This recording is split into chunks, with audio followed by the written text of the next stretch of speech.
Olá, amados e queridos irmãos, graça e paz do nosso Senhor Jesus Cristo. Estamos hoje dando continuidade a mais um estudo bíblico da nossa EB Online. E eu convido você para nós orarmos. Ok? Vamos lá? Deus poderoso, Deus glorioso, quero nesse instante fazer menção do teu nome, invocando a tua graça sobre essa grande rede de ensino, de aprendizado que está agora unida no teu nome, Senhor. Pai, nos dá a tua graça, nos dá a tua capacitação, para que nós possamos aqui sermos edificados pelo viés da tua palavra, nesse panorama bíblico do Antigo Testamento, aqui na EB Online da Igreja Batista Sinai. Eu peço a tua graça e o teu poder operando em nós e através de nós, em nome do Senhor Jesus. Amém. Então, para hoje, meus irmãos, nós vamos estudar o livro do profeta Daniel. O livro do profeta Daniel, certo? Mas antes eu queria apresentar os objetivos dessa lição do profeta Daniel, que é saber. Você deve saber, você deve perceber a firmeza de Daniel e a sua importância e a sua atuação na Babilônia. Ele foi influente lá. Então, saber que ele foi firme, ele foi justo, ele foi autêntico. Sentir, permanecer firme diante das provações e tentações que a vida nos apresenta. Então, sentir que nós precisamos estar prontos, né? E vigiar.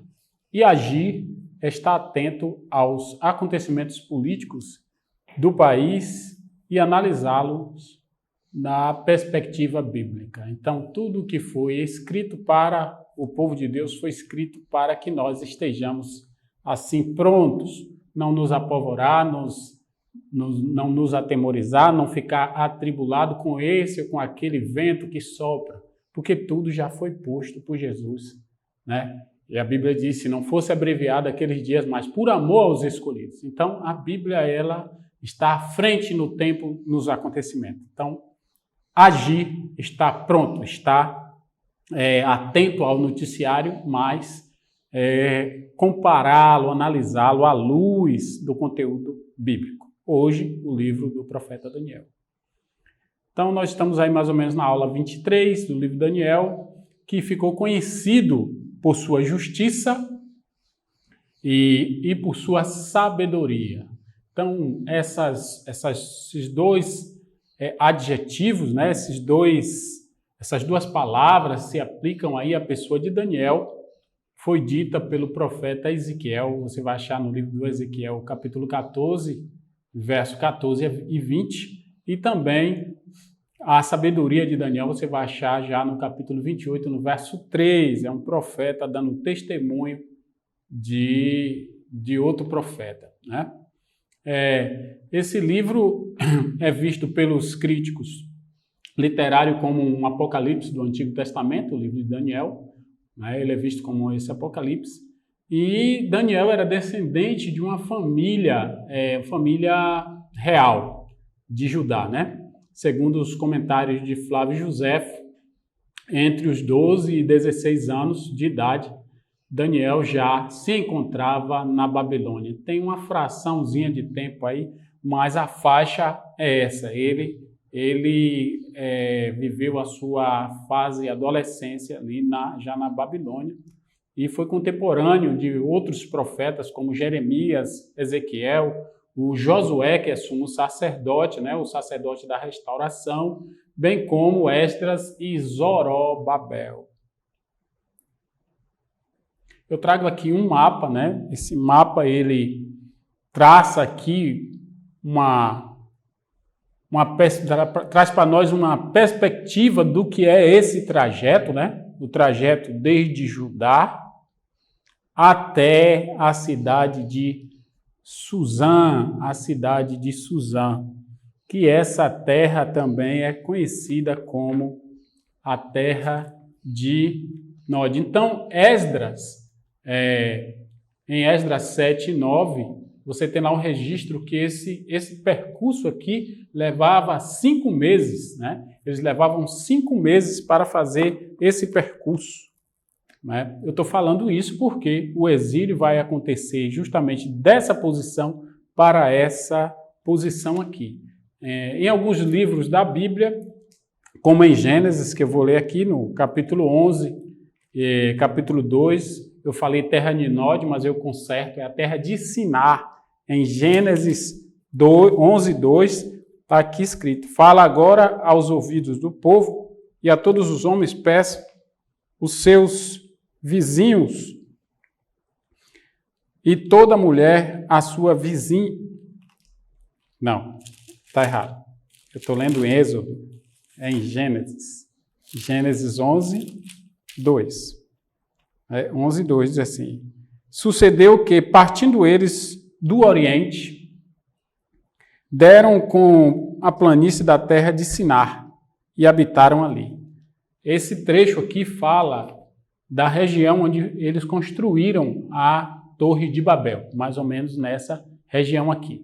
Então, eu trouxe aqui só para ter curiosidade, né? De Judá, eles subiam em direção à Síria, ao norte, porque aqui tem uma cadeia de montanhas, então não dá para fazer em linha reta. Então, eles sobem, passam essas cadeias de montanha e aí desce aqui para o que é o rio Nilo, o rio Eufrates, né? E ali o Golfo Pérsico. Essa distância dava aí 1.330 quilômetros. 1.330 quilômetros. Nosso resumo dá aqui uma ideia as informações básicas do que o livro que você precisa saber, que o autor é o próprio Daniel. O nome dele tem o significado de ser Deus é o meu juiz, e você sabe que nome tem a ver com propósito, tem a ver com destino, tem a ver com ministério. Então, Daniel, ele ficou conhecido por sua justiça, ele foi um homem justo, íntegro, e o seu nome quer dizer justamente está baseado nisso, e é isso que ele vai influenciar, que vai influenciar o seu ministério, essa justiça, essa retidão. Está citado também em Mateus como evidência interna, no capítulo 24, verso 15, você tem uma citação no Novo Testamento sobre Daniel, e a data é mais ou menos 535 a.C., esse número que cada vez que os profetas vão se sucedendo, vai diminuindo. O local é a Babilônia, o versículo-chave é Daniel 1:8 e a palavra-chave é firmeza. O livro não foi escrito tardiamente, como alguns defendem, né? Por que se conclui isso? Devido à sua riqueza de detalhes, né? Não seria possível, num tempo distante, 2, 3 séculos depois, reconstruir um livro com tamanho, riqueza de detalhes históricos e também figurativos, literários e também alegóricos, como você vê em Daniel. Então vamos ao nosso resumo, né? O nosso resumo aqui, nós temos o capítulo 1, é Daniel e os seus amigos na Babilônia, e esse capítulo vai começar a mostrar como foi essa chegada, essa vivência de Daniel. O livro ele tem mais ou menos 2 blocos, são 12 capítulos, divididos em 2 blocos. O primeiro bloco do capítulo de 1 a 6, contando a história de Daniel, e ali contando as intervenções de Deus feitas pela pessoa de Daniel nas interpretações de sonho e também na sua vivência com seus amigos Sadraque, Mesaque e Abednego.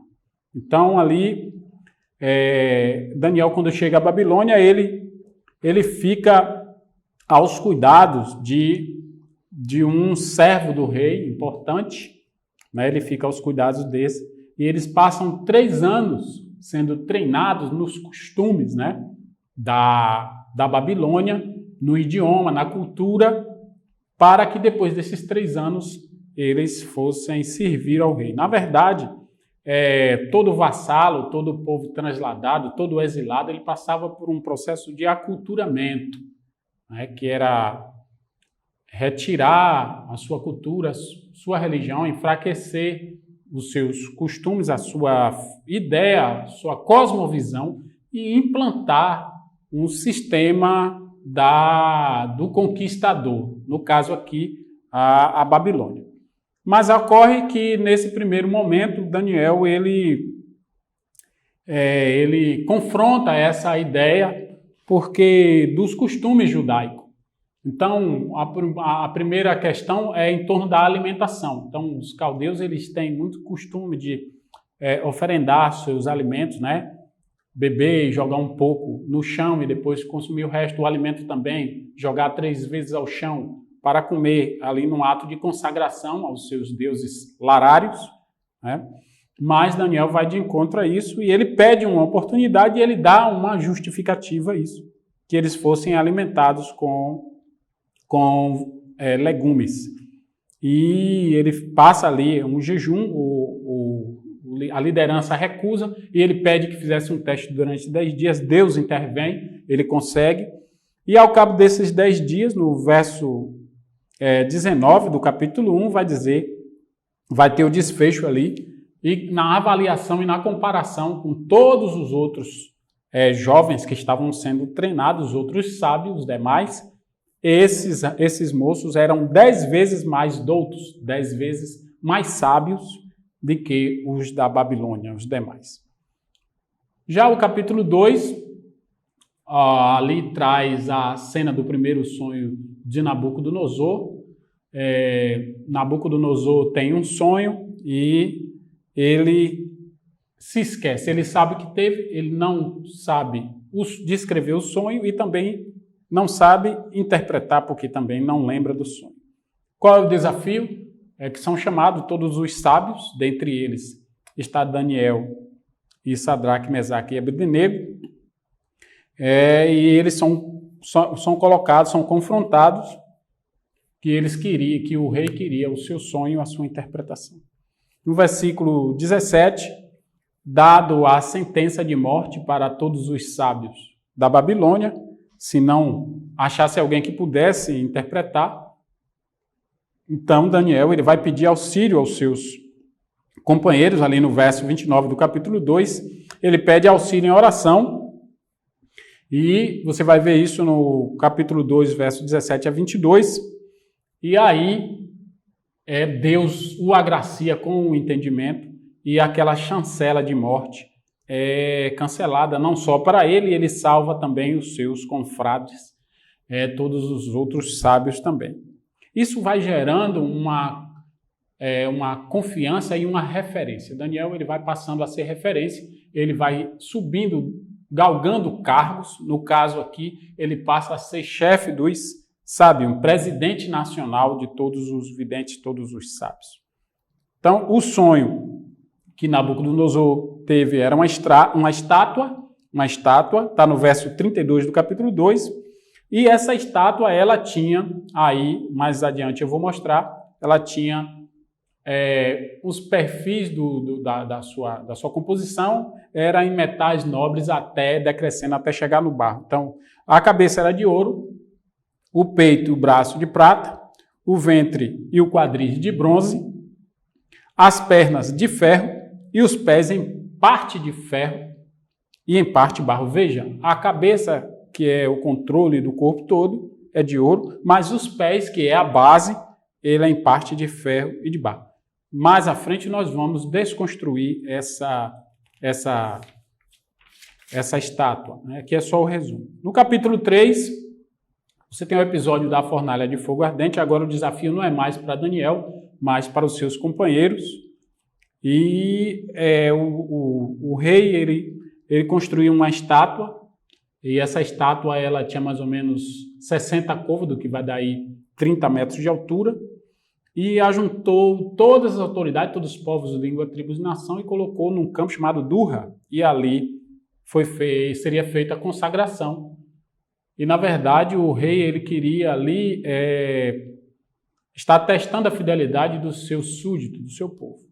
Então, quando os instrumentos tocassem, vocês conhecem o episódio, todos deveriam se dobrar perante a estátua, e acontece que num campo imenso, lá no meio, ficaram 3 rapazes em pé, e alguém se aproxima da parte do rei, e os traz, e fala ao rei o que estava acontecendo. E aí o que acontece é que o rei dá mais uma oportunidade, apesar de ficar indignado, porque o rei já havia dado um cargo de confiança para esses rapazes. Inclusive é a batuta do entregador, daquele que veio delatar os rapazes, usou como referência, são os rapazes que o Senhor colocou assim. Então o rei conversa com eles e manda aquecer a fornalha, e aí você sabe o desfecho, eles são lançados e o fogo sequer chamuscou. E de quebra ainda tinha a companhia do que o rei chamou de um filho dos deuses, que nós sabemos quem era a presença de Deus ali com os rapazes.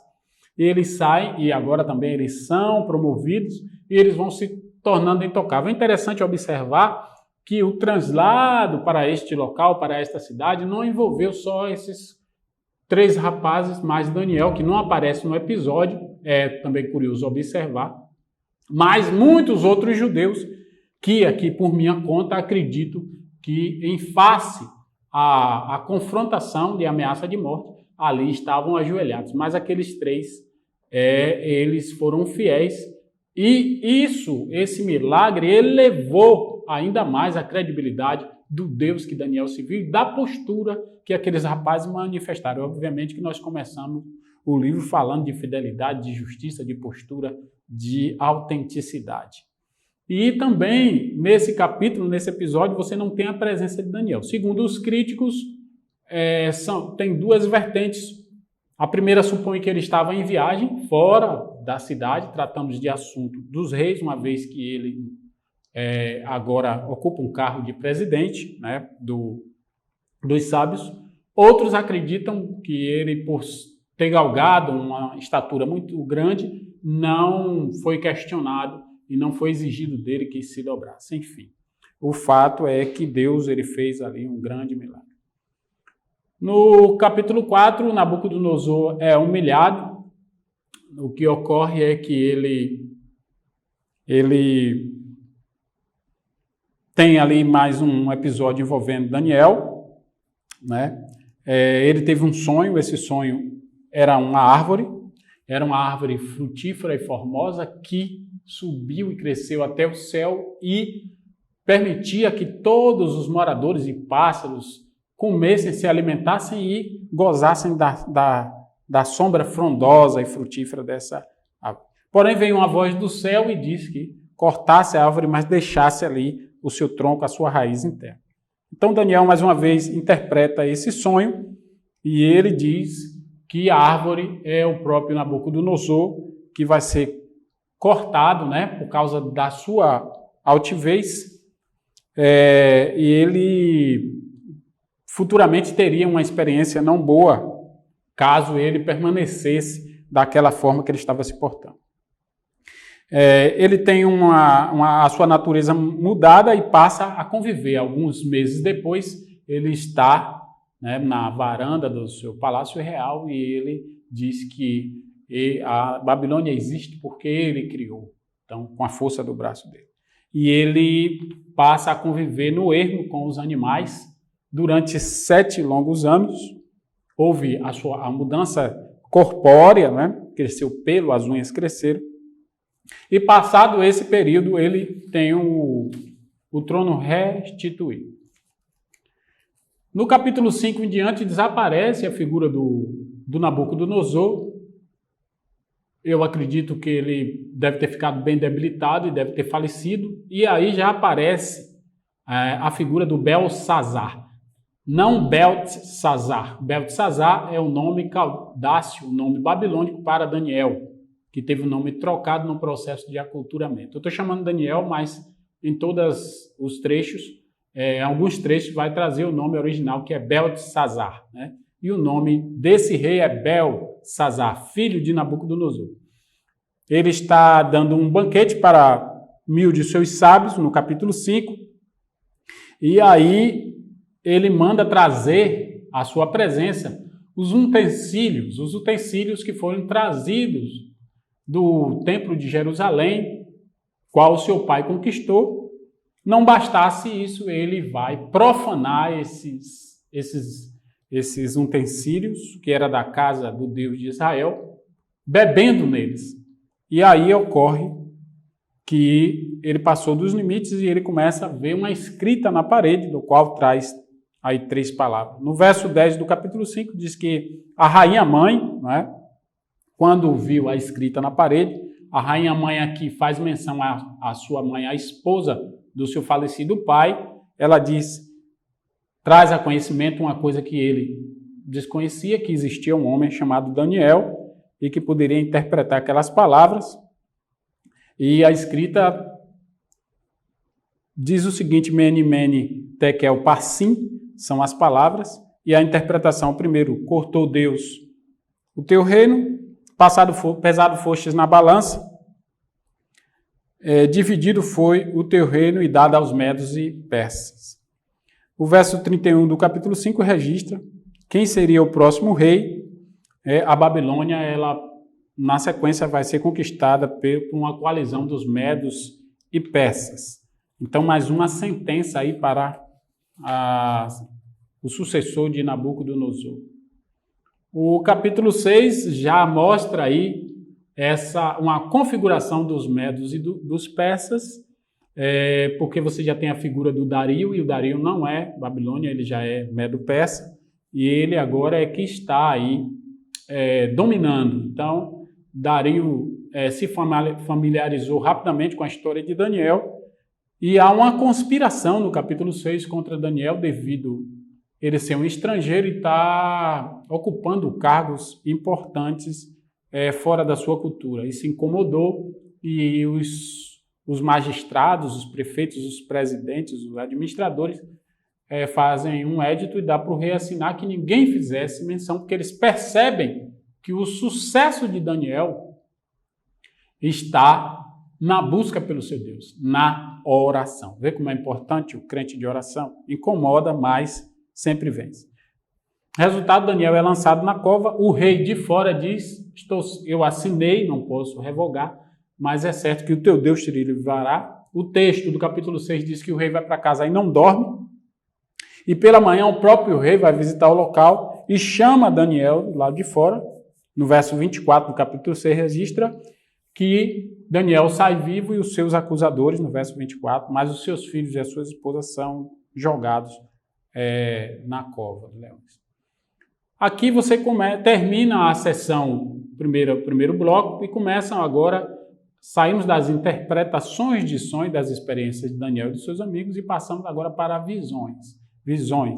E aqui nós temos a visão dos 4 animais, né? São 4 reinos. Nós temos o capítulo 8, que é a visão de um carneiro e de um bode.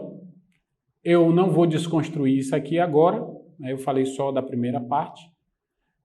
O 9 é a profecia das 70 semanas e a oração de Daniel. O 10, a batalha espiritual, visão da glória de Deus.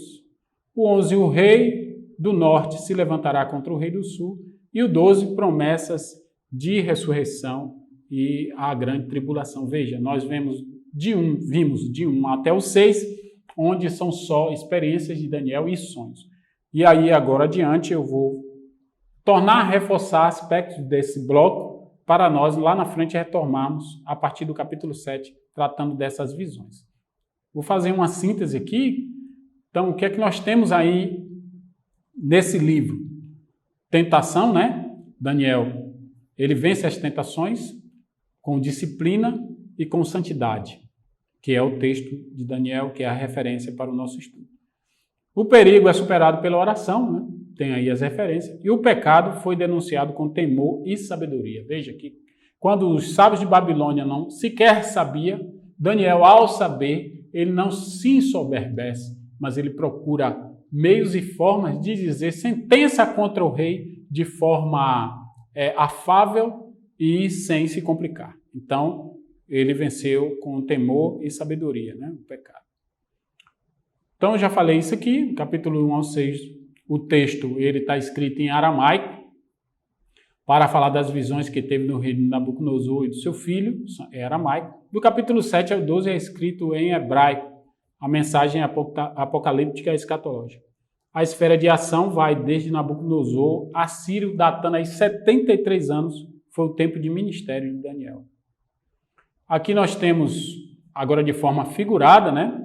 Quando Daniel chega. Então, Daniel, Ananias, Misael e Azarias, eles têm os nomes trocados no processo de aculturamento e eles passam a receber nomes babilônicos, né? O Daniel passa a ser Beltesazar, né? Príncipe de Bel. Ananias passa a ser Sadraque, Misael passa a ser Mesaque e Azarias passa a ser Abdenego. Você pode conferir isso aí no livro de 2 Reis, capítulo 23. Tem lá. Então, Daniel, que Deus é o meu juiz, recebe o nome caldeu de príncipe de Bel. Ananias, que tem o nome que Deus foi gracioso comigo, vai receber o nome, né, caldeu também. Inspiração ao Deus Sol. Sadraque, também que tem um nome hebraico, vai receber um outro nome. Misael, quem é como Deus. Então vai ficar Mesaque, servo de Deus, da deusa Sheba. Azarias, Deus é quem me ajuda, vai ficar Abednego, servo de Nego.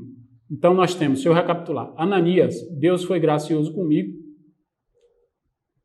vai ficar inspiração ao Deus Sol.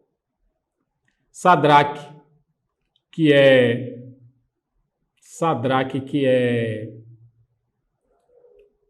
Mesaque e Abdenego.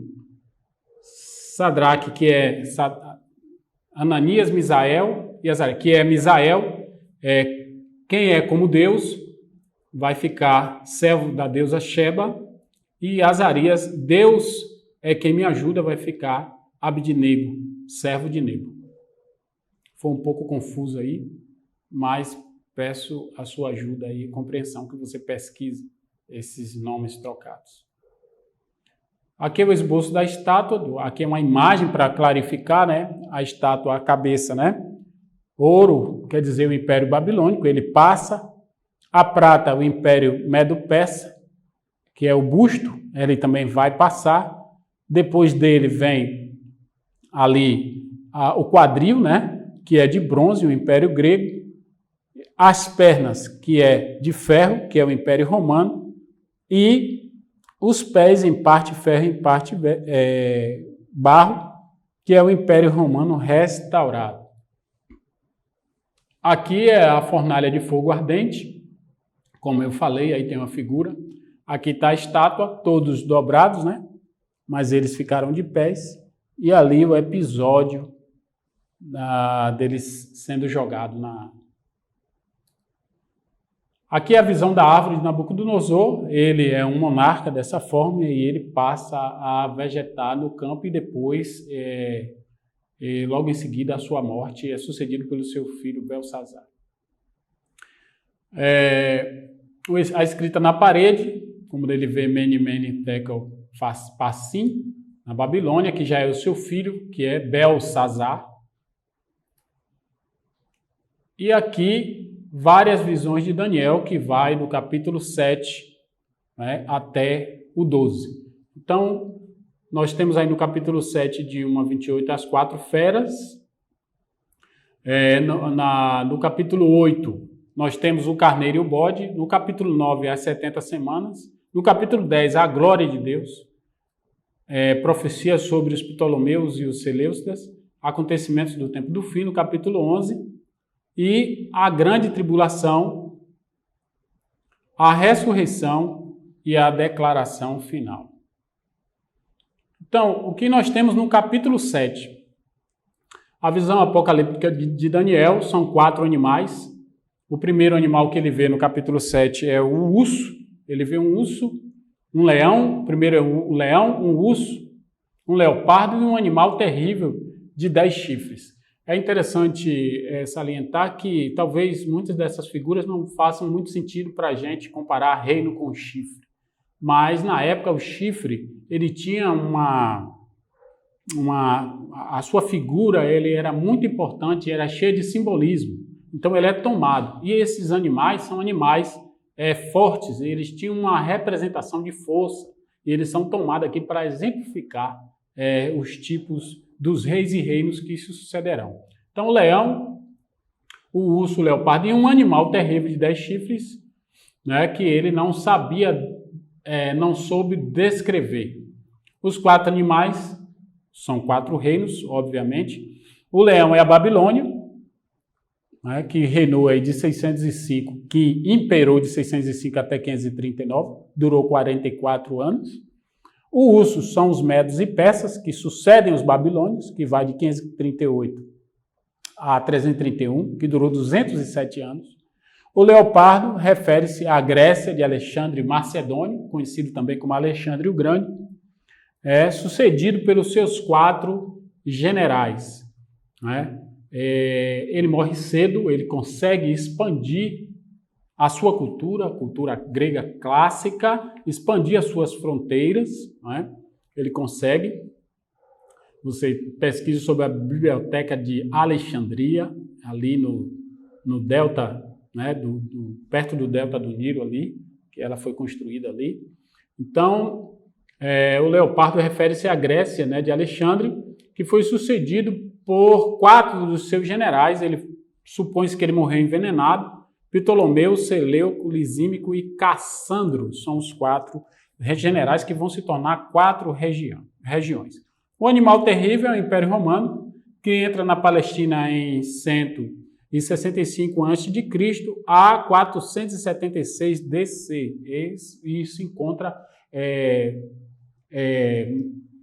lugar na história, né? Na história secular você vai achar essas informações.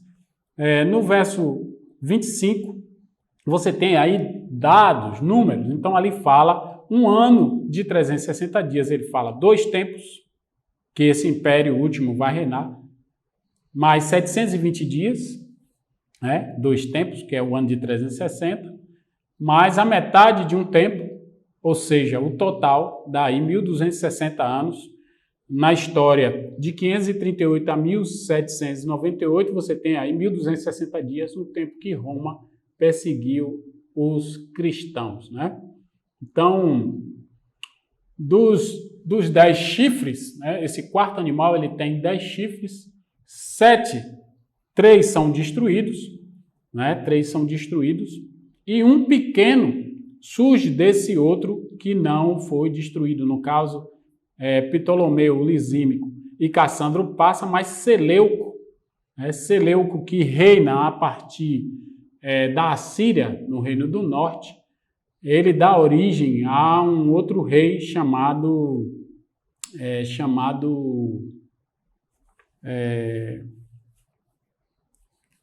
Etíoco Epifânio.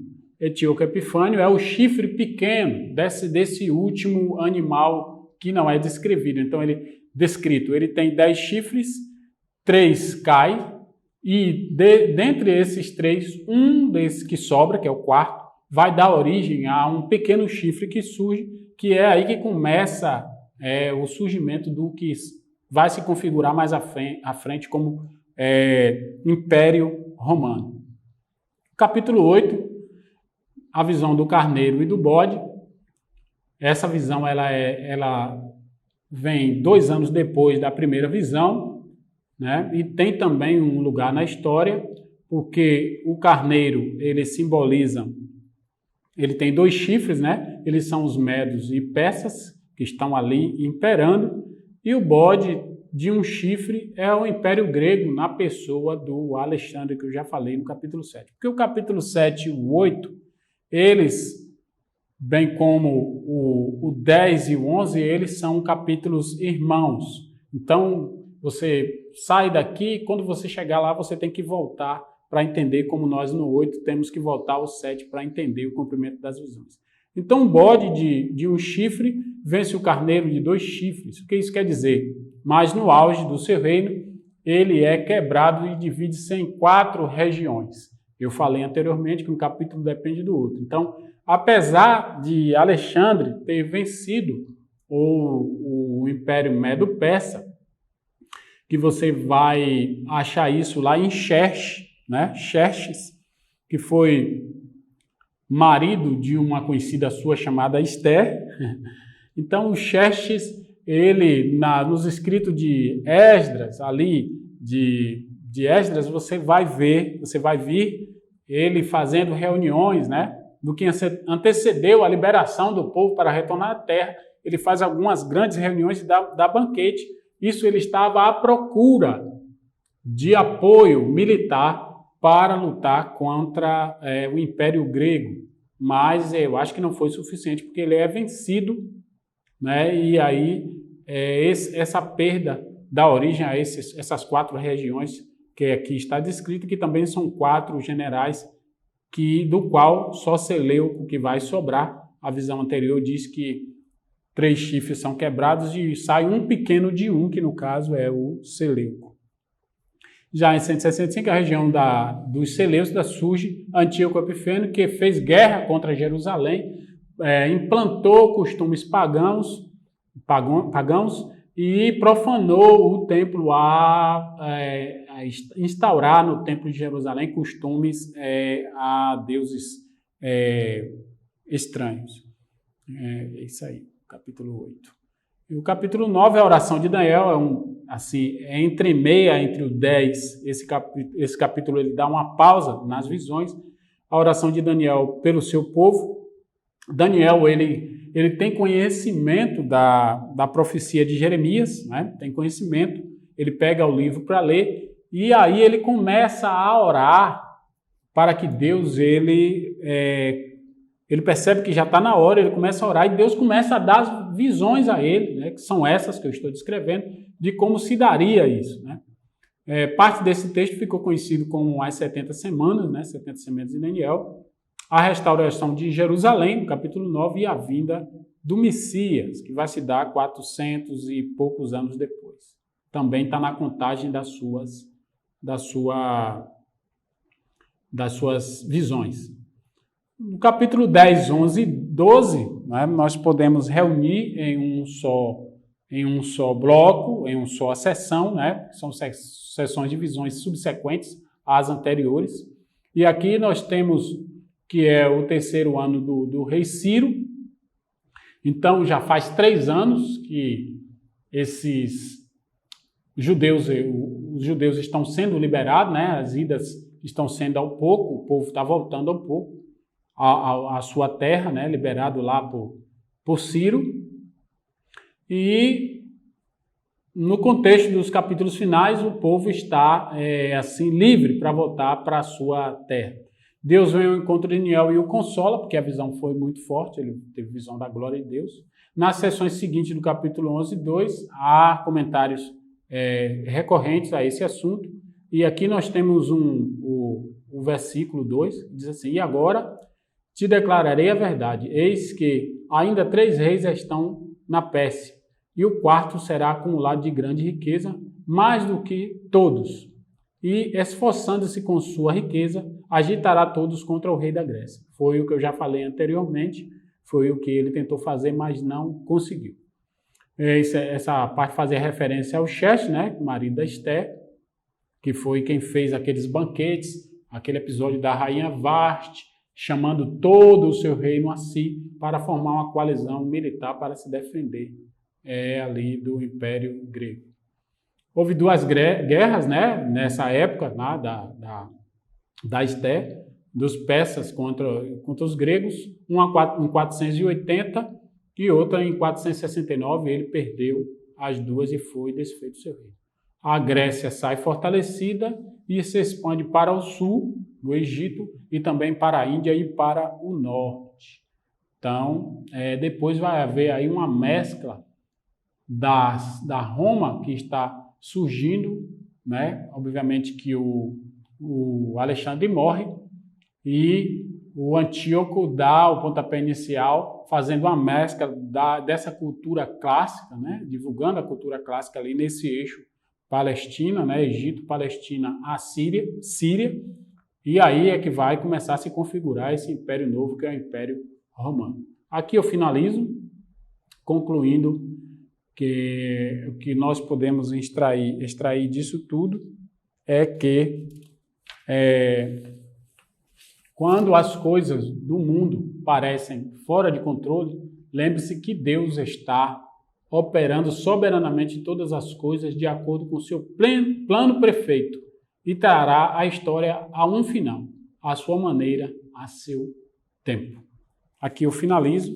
Peço a você que pegue as referências e procure um dicionário e aprofunde, porque o nosso trabalho é despertar em você esse espírito de curiosidade e de interesse pela palavra de Deus de uma forma mais teológica, escatológica, obviamente pelo viés do Espírito de Deus. Vamos orar agradecendo ao Senhor. Deus Todo-Poderoso, eu quero te dar graças por este momento que nós passamos juntos, te agradecendo por tua boa mão e por teu benefício, Senhor, para conosco, em nos orientar na tua palavra. Em nome do Senhor Jesus, eu te agradeço. Amém. Até a próxima. Nos veremos na próxima aula. Deus abençoe.